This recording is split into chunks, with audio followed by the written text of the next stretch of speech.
Jamaa ambaye ni Saidi ya fundi aliokota almasi. Almasi ikageuka mwanga wa kung'aa ikamuingia machoni. Macho yake yakawa na uwezo wa kuona vitu vya thamani. Akaenda kuokota fimbo iliyounguzwa na radi. Fimbo ilikuwa na thamani ya dola 100,000. Macho ya jamaa yalikuwa yanaona bei ya kila kitu. Bosi wake aliona hafanyi kazi. Nitakufukuza kazi. Saidi ya fundi nao ni kazi bro. Siku nzima nafanya kazi nalipwa Msimbazi.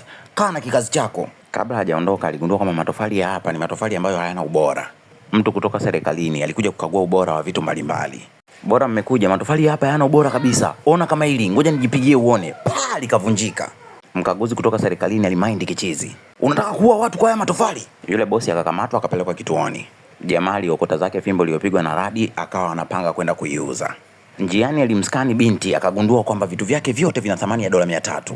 Akapanga kutumia macho yake kupata utajiri wa haraka haraka. Akaenda kwa muuza vyombo barabarani. Aliona chungu chenye thamani ya dola 300. Ili machinga asimshtukie akaamua kuulizia bei ya bakuli. Hii inaendaje bosi? Oya mwanangu, usikione hivyo, hiyo bakuli ni kito cha thamani mwanangu, hiyo ni dola 500 tu za Kimarekani mzee. Oya bro, unanichukulia mimi nimetoka Njombe ndani huko, vitu vyote unavyouza hapa ni feki. Ninavinunua kukusaidia tu kuviweka geto kama mapambo. Mshikaji anaonekana anajua sana vyombo. Oi mzee baba, nilikuwa nakupima tu mwanangu, nakutania hicho kitu ni dola 50 tu. Sikia, nakupa dola 100, nahitaji kile chungu na hapa bakuli. Au unasemaje mwanangu? Unaona kama nimekupiga au?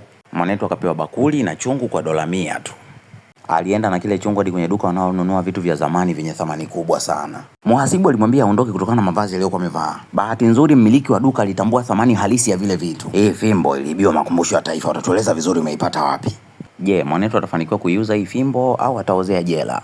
Comment hapo chini kama unahitaji muendelezo. Kabla hujaondoka, hapo chini kuna story ya mtoto wa bilionea aliyempenda dereva bodaboda. Pia hapo chini kuna story ya mwanafunzi aliyeona akamtongoza mwalimu wake. Pia hapo chini kuna story ya mchungaji aliyetaka na binti mwenye pepo la ngono. Story zote hizo zinaisha zinapata tu wala nini.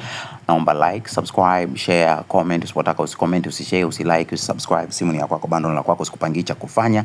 Asante kwa kutazama Fredflix TZ hadi hapa, na kushauri tu acha kuangalia shorts kama una hasira za karibu. Focus kwenye videos za kuanzia dakika 30 kwenda mbele, la sivyo utatokwa povu, utatukana, utapandwa na jazba, nitafili badi, nitafuta hiki kichaneli.